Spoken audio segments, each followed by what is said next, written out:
What are you doing right now? Is it something that you really love? Millions of people at this very second are doing exactly what makes them happy.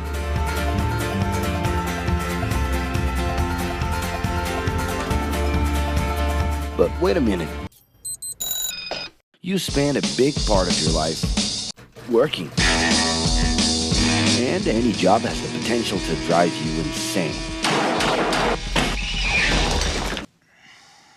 I think this is a good time for a break. But, of course, there's a bright side.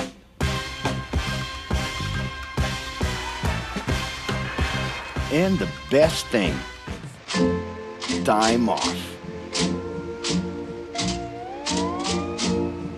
As a matter of fact, the way we work influences new trends and behaviors in society. And if some things are new and different to you, and to everyone else, it's good to know that the ones who really captured the idea are those young millennials. Otherwise known as Generation Y, G, we, globalists. Okay. We know you heard about this. They represent a new workforce in the global market and have high aspirations. Half of them already have or plan to open their own businesses.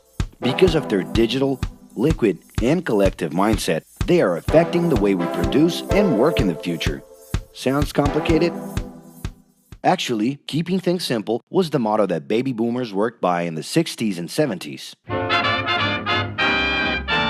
Rules were a lot clearer back then. The workspace was confined to the office. Responsibilities were individual-based and very specific, and you knew exactly the right time to start and finish your day. At that time, after the World Wars, the institution represented the security that everyone was dreaming about. Because of this, it made total sense to be a company man and respond well to linear and hierarchical structures. But be careful. Once you chose a career, it was a decision that would pretty much last for the rest of your life. Older workers would teach young ones because putting in long years of experience was essential if you wanted to grow within the company. Having a job would guarantee social status and was the first step towards marriage and a first kid 9 months later. Work didn't mix with personal life.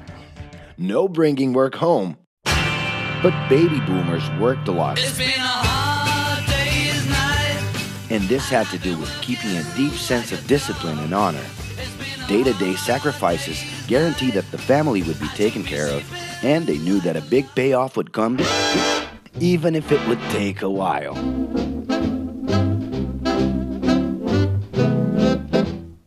However, Generation X redefined the time relationship between work and reward.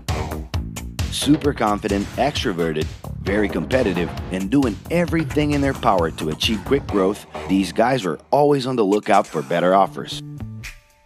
A profitable idea could easily put them into a leadership position based on meritocracy without taking their experience into account. As they searched for more ways to personally stand out and be professionally independent, they relied on degrees, including MBAs and PhDs, to get ahead of their competitors. Pressure, pushing down on me, pressing down on you.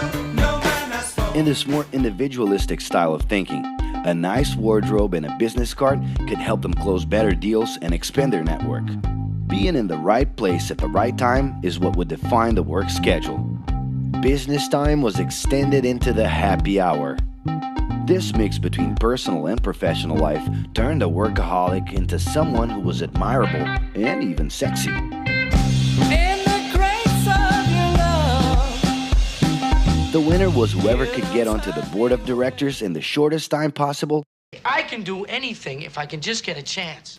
and thus immediately live out the pleasures of this achievement. You want the money, you control the witness. I'll leave you lonely, don't move you into business. But today, the journey's a little different.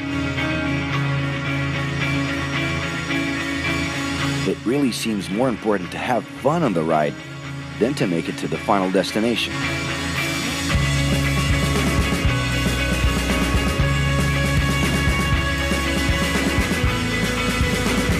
Ironically, millennials, those unpredictable kids, are the ones perfectly translating this new vision. In a time when pleasure determines professional accomplishment, they know, like no one else, how to recognize opportunities that link passion with work. It's not right, but it's now or never. The creative economy, new professions, an entrepreneurship boom, and the new collective power are painting a brilliant and never-before-seen scenario. No wonder millennials are so impatient. The speed at which they connect with the world sets the pace for their work relations. Projects that only will make a difference in the long term just don't stimulate them. And they need constant feedback so they can feel that their efforts are being recognized. So? It's great. I love it. The traditional pyramid inside of companies doesn't really fit with these anxious young people. They're excited about working with older generations, but only if the relationship is on equal terms and with mutual respect. It's all about exchanging knowledge, no matter your age. Being that millennials find empowerment in discovering things on their own. It's natural for them to diversify their channels and seek out informal types of education instead of simply picking out a major. In the end, professional commitment is not just a norm. It's something that naturally comes from truly engaging experiences.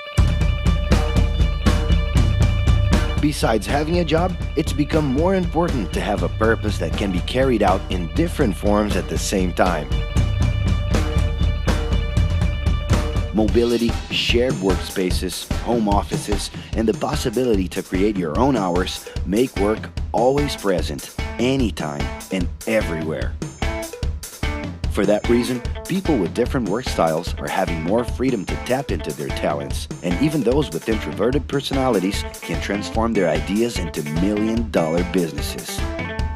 Yes, you can stay in your pajamas as long as you maintain an updated and attractive profile across your social network.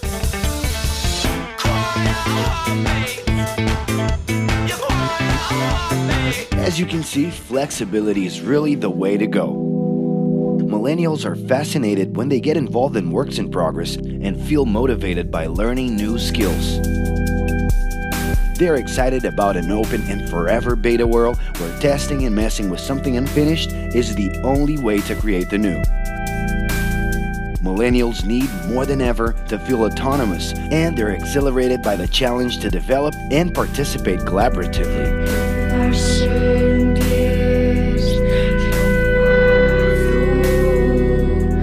They can change direction quickly and don't let attachments hold them back. It's about living better in the present with no illusion that the future can be controlled.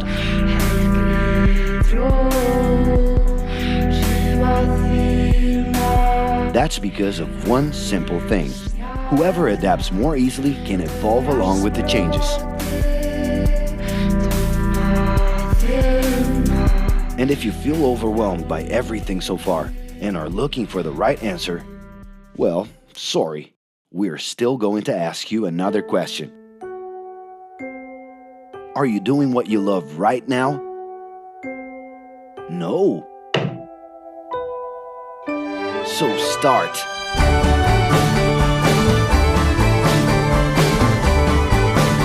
The clock is ticking and your life is in a hurry. Discover your life's purpose and make it happen. Loving your work will put you in motion. It's the only way to lead a fulfilling life every day.